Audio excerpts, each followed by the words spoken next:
Hello বন্ধুরা, এই দেখো আমরা আজ না ওয়েদারে পড়ে গেছি।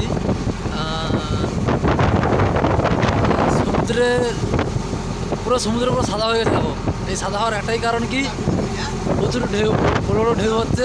সেই ঢেউ ভেঙে পুরো সাদা দেখাচ্ছে। দেখো,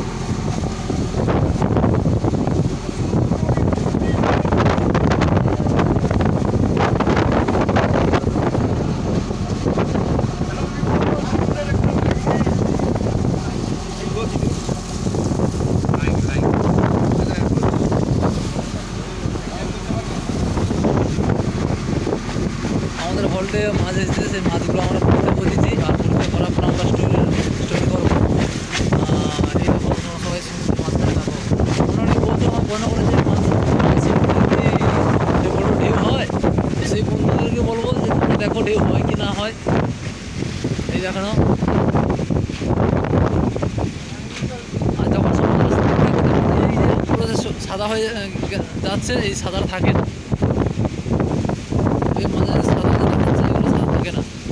আর সমুদ্র যতটাই স্থির হোক না কেন, ওয়েদার খারাপ হলেই কিন্তু বড় বড় দমা আর এইভাবে ঢেউ ভাঙে।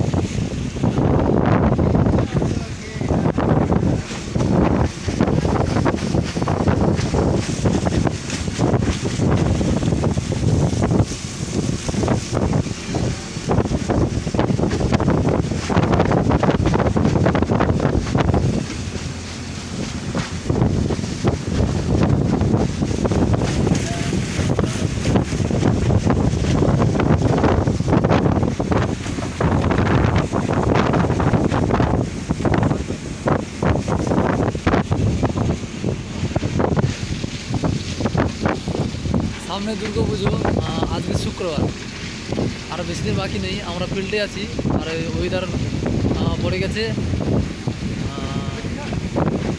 দেখা যাক ওয়েদার কেমন থাকে, আর না হলে আমরা ঘাটে চলে যাবো। ওই দেখো, ওই দেখো, ওই ওই ওই যে বড়ো সাদা ঢেউ দেখছো, বড়ো দমা, কত বড়ো ঢেউ, ওটা অনেক বড়ো ঢেউ। ওই দেখো ঢেউটা যাচ্ছে, দেখো।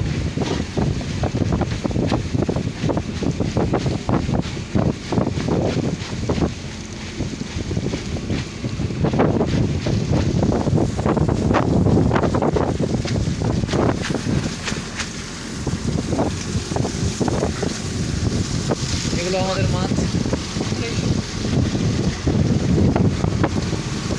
চলো সামনের দিকে যাচ্ছি, সামনের দিকে তোমাদেরকে দেখাবো।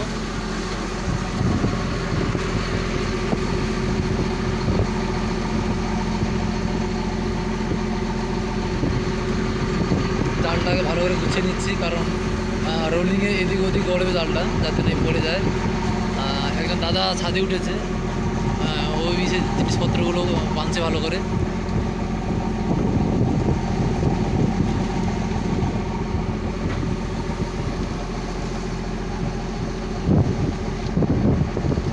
ওই দেখো না, দমা যাচ্ছে।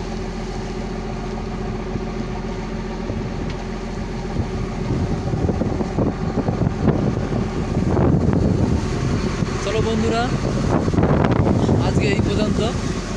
তো মাছগুলো পরিষ্কার হয়ে গেছে, এগুলো স্টোরে নামাবো।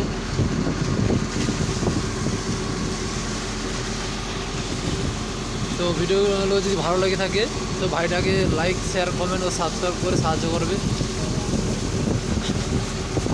তো পরের ভিডিও আবার অবশ্যই আমি আর বানাবো।